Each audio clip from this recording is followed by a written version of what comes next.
All right, so earlier today I watched the remake of George Romero's Crazies. This one is directed by Brett Eisner, I think, is who directed this. This stars Timothy Oliphant, Rhoda Mitchell, and Daniel Panabaker. And this, obviously, I'm going to talk spoilers because this is an older film, and with older films, I almost always just do full spoiler discussions. So yeah, this movie starts with the reverse chronology style, which is like you start it kind of like much later in the film and then you backtrack like 2 days earlier, which I'm not a fan of typically. But with the reason I'm not a fan of that is usually we see characters and where they're at and some kind of predicament they found themselves in. Like at the beginning of Fight Club with Edward Norton's character. I don't want to say just in case anybody hasn't seen it. Um, he's got a gun in his mouth, and Brad Pitt's character is standing over there, and you kind of know where it's heading, right? I don't like that. I don't like to know where it's going, and then how did we lead to that point? I've just never been a big fan of that style of storytelling because like I'm always waiting for it to get to that place. Now I know that he's gonna turn on him, that their friendship's gonna fall. Like I kind of already have questions answered that I would have liked to have had answered as the story progressed. It doesn't add a level of intrigue to me. It actually takes something away from the experience. So typically that kind of storytelling, I'm not a huge fan of. It can work, but typically it doesn't. But with this one, we as the viewer know the town's going to fall apart, right? Like we know this whole seemingly perfect small town is going to get crushed. It's a horror movie and it's a remake, so you kind of know where the story's going. But that's all we see. All we see is that the town is like on fire and something obviously has happened that is devastating, which we already know is coming. We see no characters. We just see the town kind of broken and on fire and whatever. And then it goes 2 days earlier. So for me, that's just foreshadowing that we kind of already suspected, but there's no spoiler in that. There's nothing taken away from it. It's like, okay, how do we lead up to that point? But I already know we're leading to that point. So there is no spoiler. There's no takeaway from that. So I'm okay with this. It's not necessary. I don't need it, right? Typically I'm not a fan of it, but here it feels completely unnecessary. But it is just foreshadowing, right? Now, this has a great cold open, which is not removed from the main cast. A lot of cold opens in horror movies start with a character that we're not going to get to know, and they are off doing something and it's almost completely disconnected. It only has like typically just like a little connection to the events because it's like this killer killed this person and then that killer is going to now kill the main cast later, but that character a lot of the times can be just completely disconnected from the rest of the movie, or those events can be kind of disconnected from the movie. With this, it's actually our main character dealing with it, and I think this is a really great opening, where he walks out onto the field, right? It's like this perfect day. Everyone's out there. They all know each other. It's this small town community, uh, you know, and it's one of those towns where seemingly nothing ever happens. It's no crime, no the biggest problem you ever run into is like a cat in a tree or whatever. So to see some guy that everyone knows walk out onto a baseball field with a bunch of kids with a shotgun and he's like pointing it at the sheriff and they ends up getting shot in the head in front of everybody, it is a shock, like to everybody. Like you kind of figure where it's going, and it is tense. It's a tense moment. And Timothy Oliphant, who does play the town sheriff, cowboy, whatever character in a lot of stuff. He's very good at it. He doesn't show it off here, but he's also in addition to this kind of character, he's also extremely funny. He has a great range to him where he can be very serious and do some really, really deep stuff and whatever, but he's also got incredible comedic timing. He's very, very funny. If you haven't seen the show Santa Clarita Diet with him and Drew Barrymore, he is so funny in that show. He's like one of the main reasons why it's so good. I'm still pissed that they canceled that show. I hate it. I hate it, but whatever. What can I do about it? Anyway.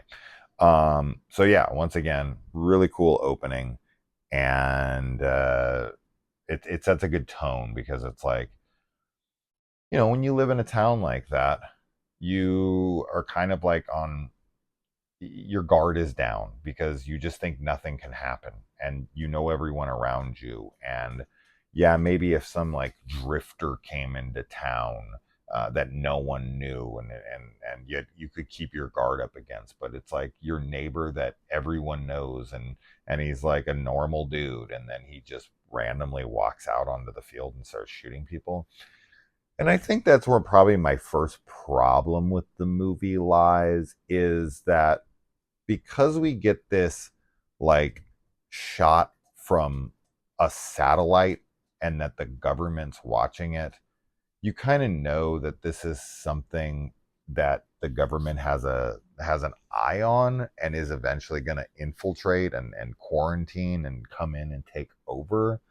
And I would have liked that to remain more of a mystery until they show up, and for there to be more attention to like, distrust and mystery and trying to figure out what's going on, and slowly people start to turn in town, almost like a slower moving zombie virus of sorts, where you don't know who to trust and whatnot. So I think that that's probably the way things should have worked out. I would have liked to see more people questionable and losing their minds, and us not, as the audience, being questioning of that. Now that does happen for sure, so I'm not going to sit here and try to pretend that that isn't what happens to some degree.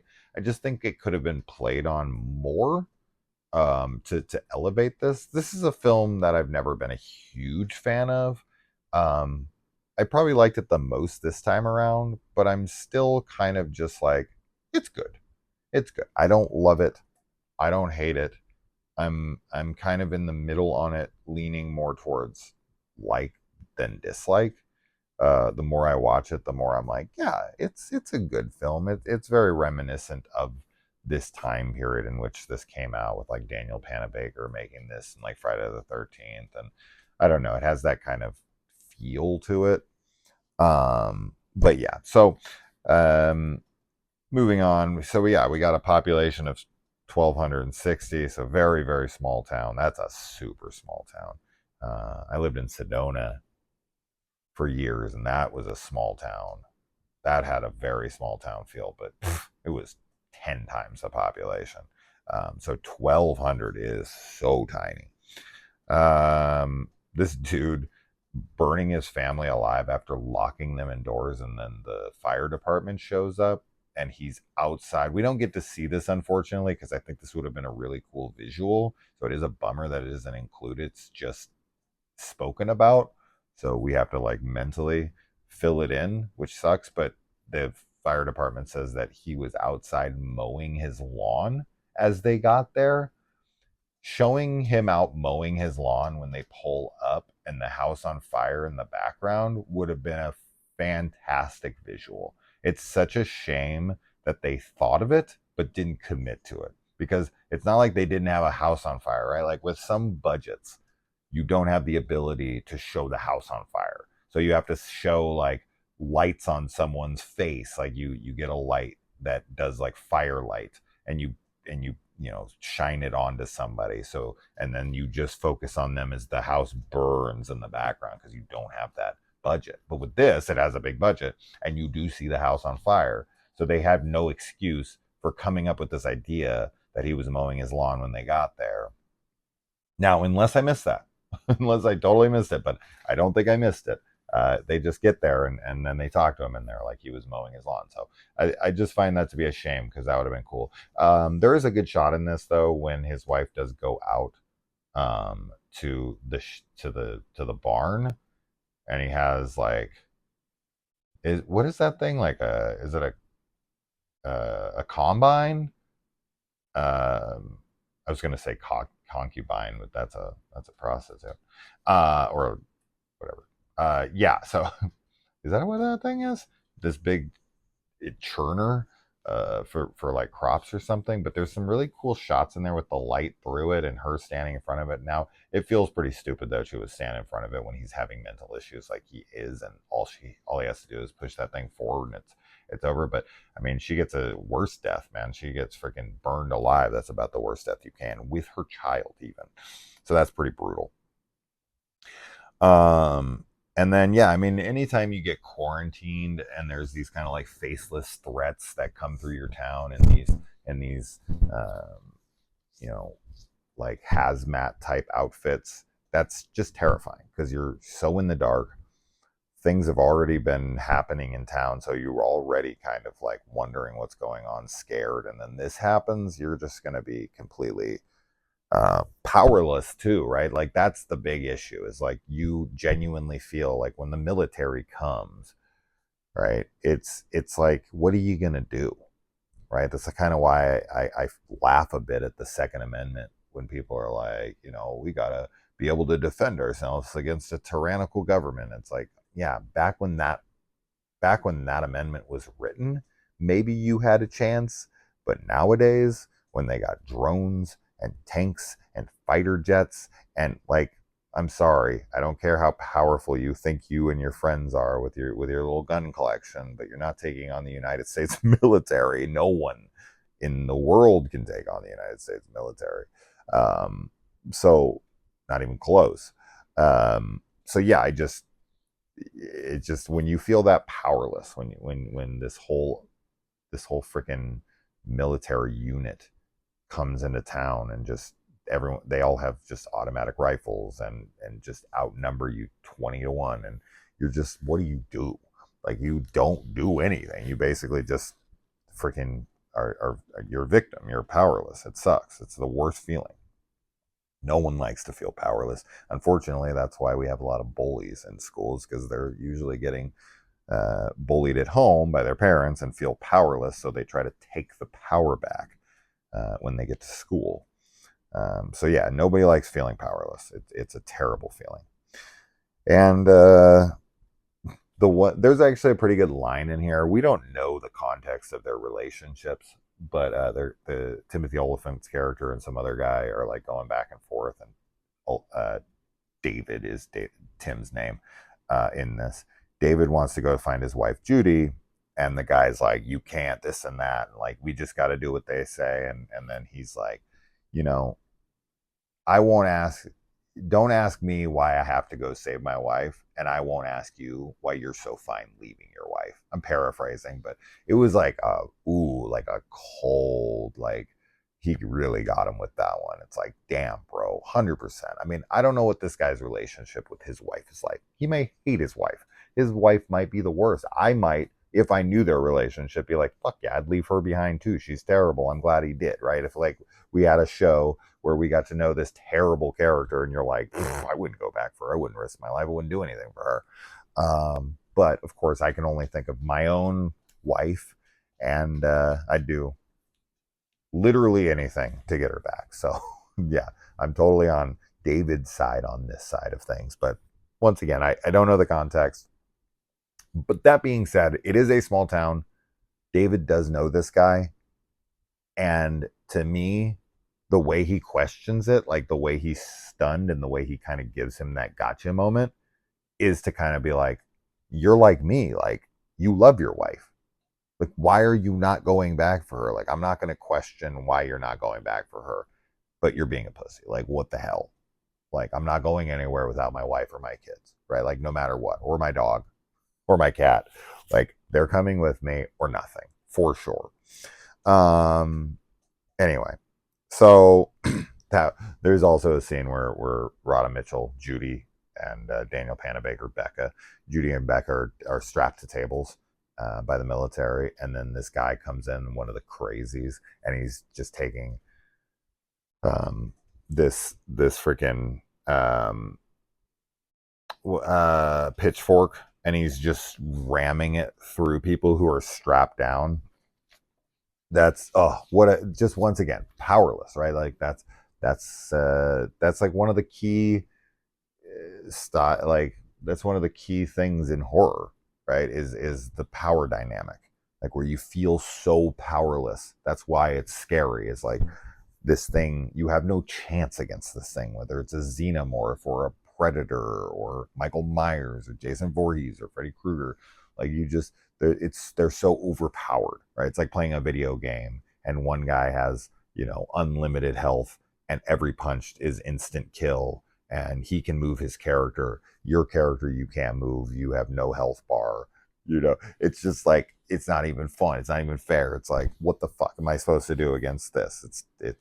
But then this isn't a video game, right? It's your actual life. That's what makes it so scary. Um, so yeah, but that's scary. And then I like that they kind of eliminate the car thing, where usually when you're in these types of movies, like just get in a car. Number one, they have like drones out there that are taking out cars if they're seen driving, and then number two, pretty much every car in town they find, the military has put a boot on the wheels. So I don't know what they brought, so many boots, but yeah, they boot up the cars, and good luck. You're not getting those damn things off without some tools, which they do not have the time to acquire. The car wash is actually a really good set piece for this, because their car gets locked in, their tires are spinning, and then there's guys running all around the outside in like different areas, and when they try to like get in or out, they're hit by things. So I liked that. I thought that was actually a pretty damn good set piece. Obviously, the most famous car wash horror scene is in the Final Destination, but this is a cool one. I like this as a set piece. And Daniel Panabaker's character in this is good. She tries to save her boyfriend, but then the boyfriend tries to save the mom and gets them both killed, which is pretty devastating. And I will say, the deputy here, Timothy Oliphant, David's deputy, he's pretty badass. He saves David's life multiple times throughout. Keeps constantly saving him, and then yeah, he's like getting sick. It sucks. He tries to fight through it. He makes a couple bad moves, but he ultimately is able to pull himself out of it and sacrifice himself. And he knows that he's sick, and so he like wants to die. So he does do like a death by cop, suicide by cop kind of thing, but he does it to also um, give them a distraction to get away. So yeah, I really liked his character. I thought that he was a stand up guy, and was really there for him. And is typically is not like that, right? Like uh, our main uh, like our main character, David, the sheriff, is usually the guy who saves the day. He's the one that's always on top of everything, and everybody else is the screw up, and he has to come in as the savior. But not this movie, not this movie at all. I would say that his deputy is more of the savior in this film. David definitely does some saving in the movie. I'm not going to take anything away from what he does. He does do plenty.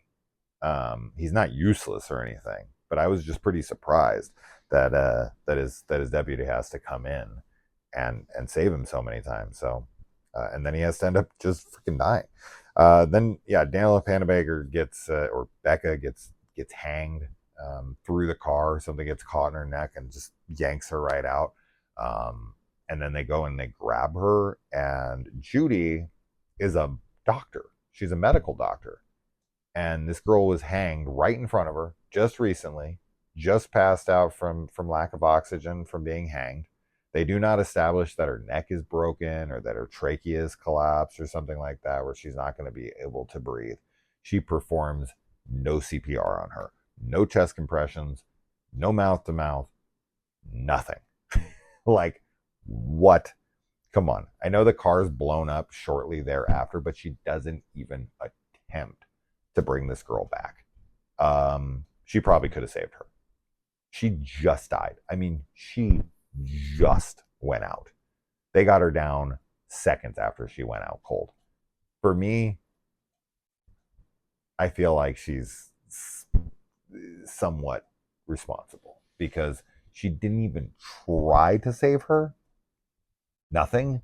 I don't know if I've ever seen that, especially from a medical doctor in a movie. Typically, they always try chest compressions. Even if the person has no medical training, has no CPR training, has never done it before, they'll make mention of it and they'll just do it. They'll be like, I don't know what I'm doing. And they'll just try it anyway. But nothing, no CPR. And she's a established medical doctor. That's how we see her in the film. How does she not do CPR? That's crazy to me. She could have just made mention of it, like her neck is broken, right? It's a quick line. Like, he could be like, do something, and she's like, her neck is snapped, because that's what happens sometimes with hangings. Uh, when they come down, they break their neck. That's how when they used to hang people in the gallows, they would drop, and if their neck didn't break, then they would have to just sit there. A lot of people would like pray for the quick death, just make my neck break so I don't have to sit there and struggle for air. But no, that's not what's mentioned anyway. So that was a little silly to me. I can't believe it. Anyway, moving on.